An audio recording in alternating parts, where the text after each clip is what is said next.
Hi, I'm here with Kathy Speight, and we're at the Girl Scout Spark Award Workshop. And I have a few questions for Kathy as she's used our early leadership toolkit. And so, Kathy, can you tell me what the Spark Award is? Sure. The Girl Scouts organization, as most people know, is a leadership organization for young women. And they have a leadership award for several different levels of the girls. Bronze, silver, and gold are probably the award levels that most people are familiar with Girl Scouts.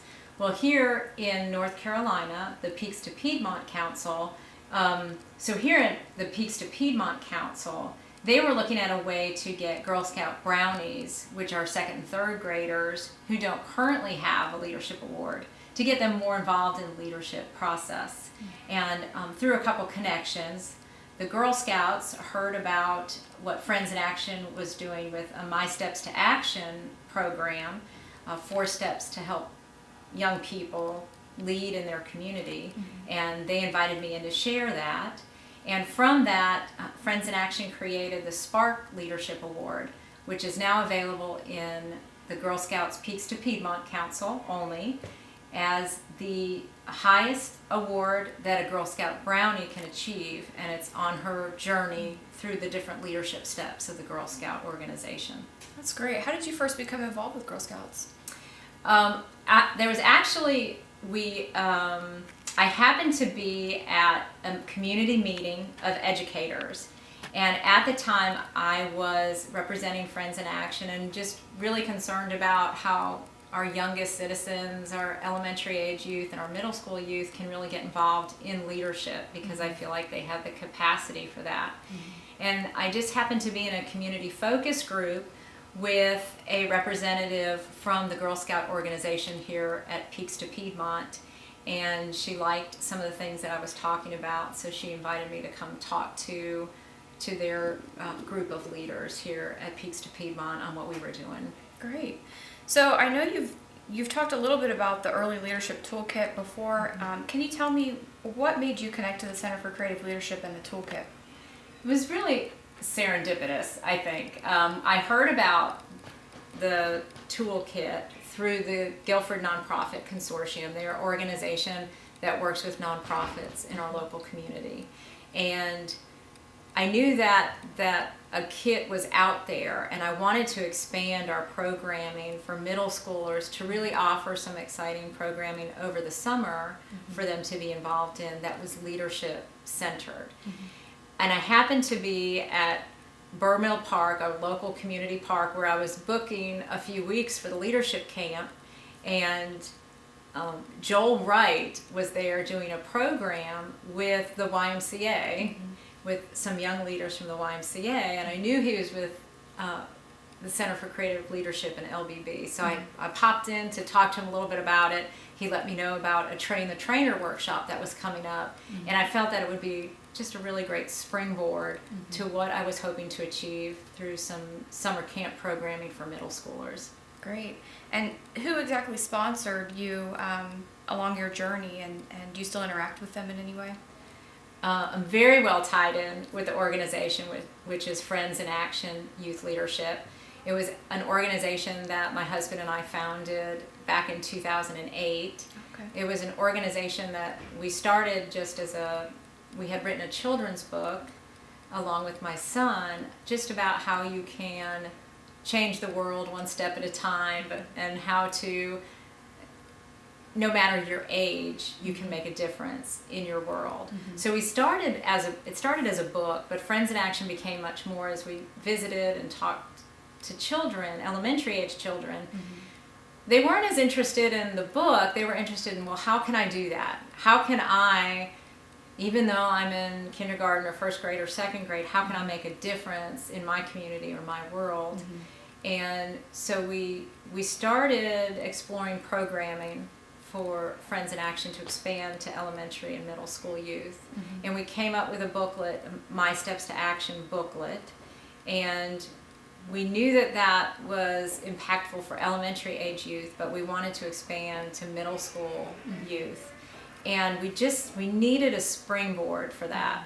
So Friends in Action was actually my sponsor. So I guess we sponsored ourselves to attend. And we continue, we became nonprofit in 2011, and right now our programming involves elementary age youth, My Steps to Action, with Girl Scouts being part of that, a summer middle school camp for middle school youth to teach them aspects of leadership. That's a 3-week program.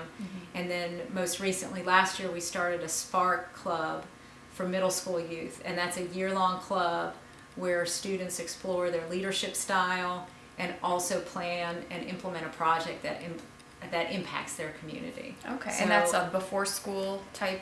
it is. curriculum? In some schools it's before school, and some it's after. They're sponsored by somebody within the school. Okay. And we take them through various aspects of the leadership toolkit so that they can discover their leadership style.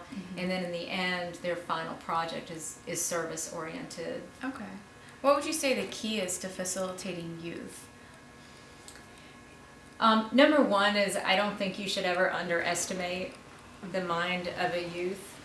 The way I see it with leadership is there are a lot of things that we can teach young people about leadership. Same as if you were going to teach somebody to read or somebody about mathematics. There are youth that have the propensity to lead, but if nobody ever shows them how to do it, then they may not grow in that skill. So I think number one is don't underestimate that.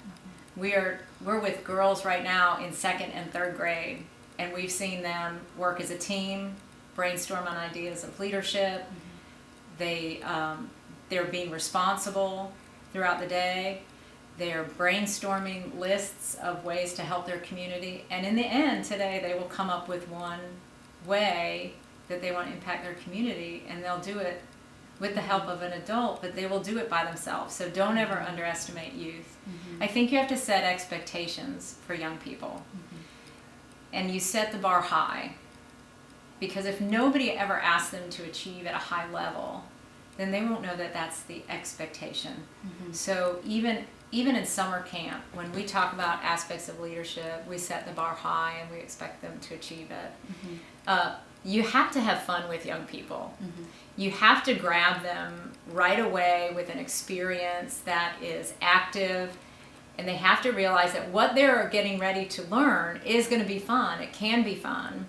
So we always add aspects of entertainment. We're going to do a skit. We're going to play a game. We're going to color a picture. We're going to paint a mural. We're going to go out and draw all over the pavement with chalk. But in the end, you bring them back to a great lesson in leadership, and they've learned something they didn't even realize they were learning it. Right. That's fantastic. I saw you making some blankets out there. Are you donating those at the end of the day, or? That's a great question. That's actually one of the troops. They have some moms that came from that particular troop, and that troop has decided they're going to make blankets for the elderly, a senior home in their community. Great. So they were helping to make the no-sew blankets, and we've had a couple troops that's what they decided their project was and how they wanted to impact their community. Great. What a fantastic idea. So I know the Early Leadership Toolkit taught DAC, or Direction Alignment Commitment. Can you tell me, are you still using DAC in your daily life?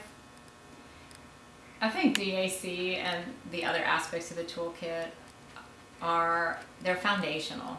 They're really foundational. I think anytime that you set out on a personal mission or a personal business, you have to put those 3 things into perspective. Having a goal and a direction, aligning everything you do, whether it's step by step or goal by goal to achieve that. Friends in Action is all about youth leadership and teaching youth to not only serve in their community, but to have courage in doing it. And everything that we do is aligned with that. Every program we do, every youth that we talk to one-on-one or counsel with is all aligned to that particular purpose and mission.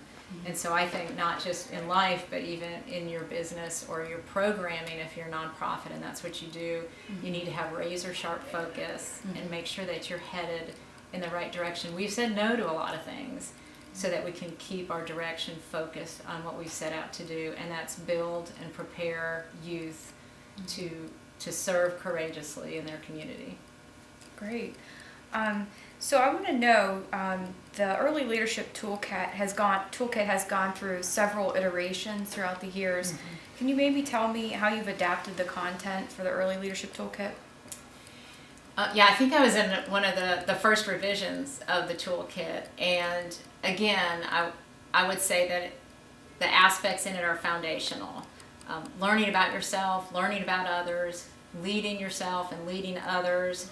We've really focused on that in our programming. Specifically, when we started working with middle schoolers, we developed a summer camp curriculum that we wanted to be fun, because summer camp is supposed to be fun, but yet we still wanted to teach great lessons in leadership.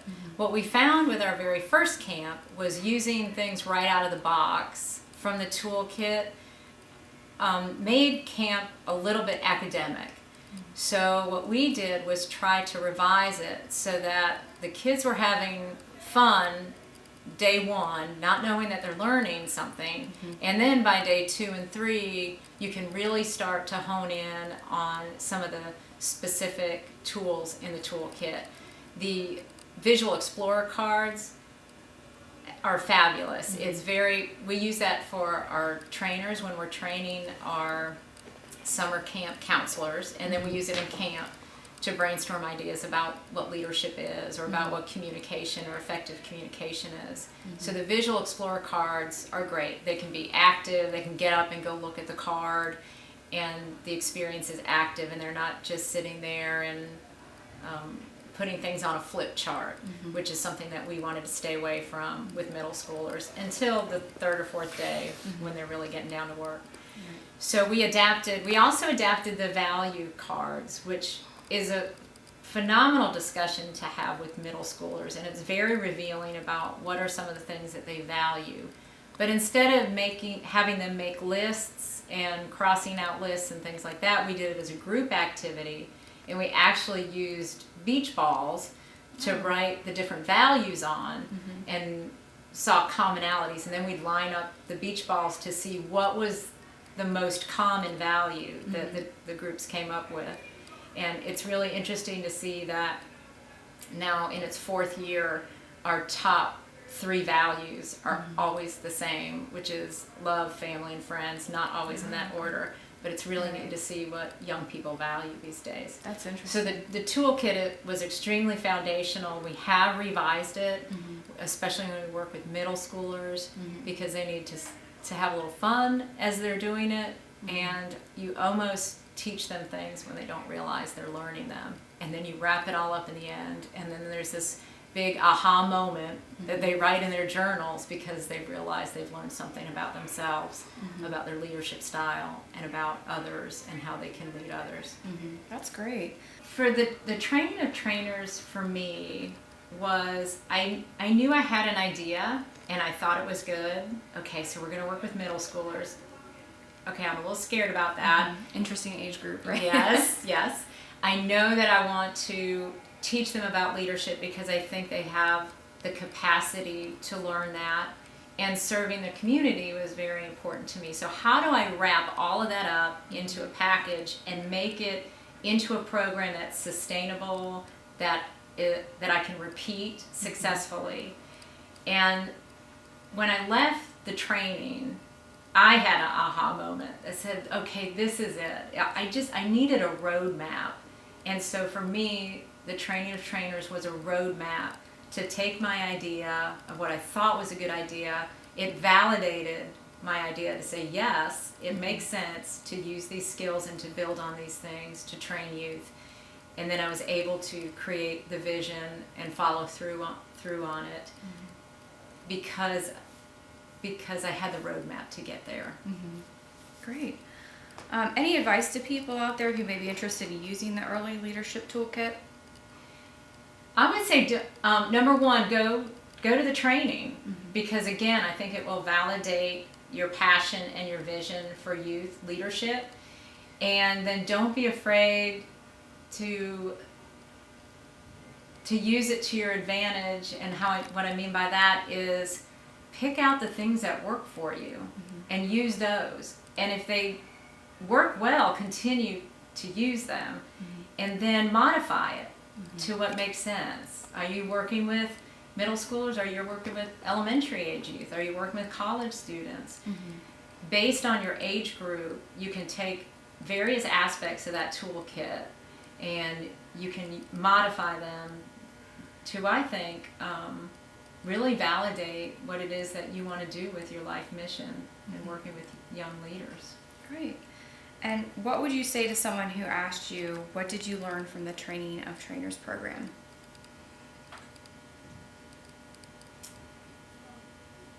I think what impressed me most about that training program was it was a very diverse group of people.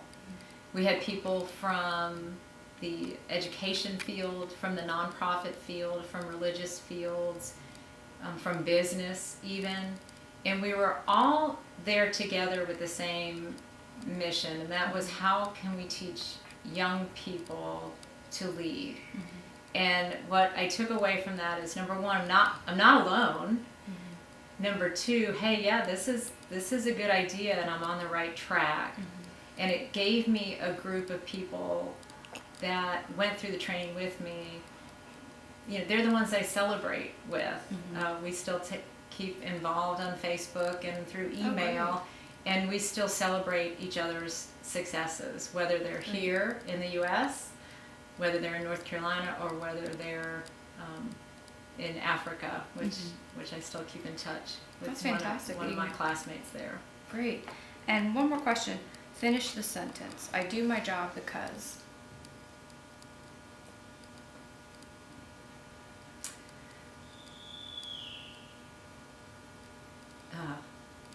Sorry. No, it's great. It's fine. I do my job because I believe that the youth of today will be phenomenal leaders tomorrow.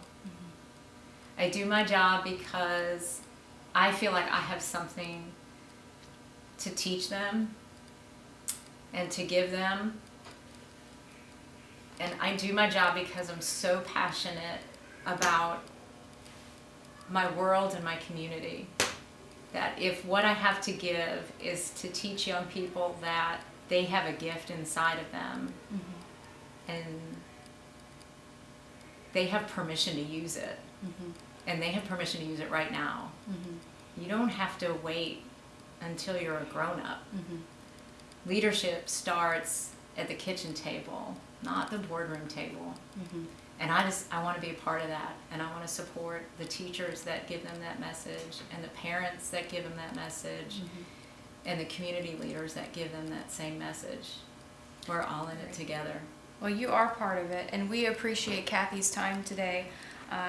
From Train the Trainer to Girl Scouts to the Early Leadership Toolkit, we so appreciate your time today and using our resources. Thanks, Kathy. Thank you.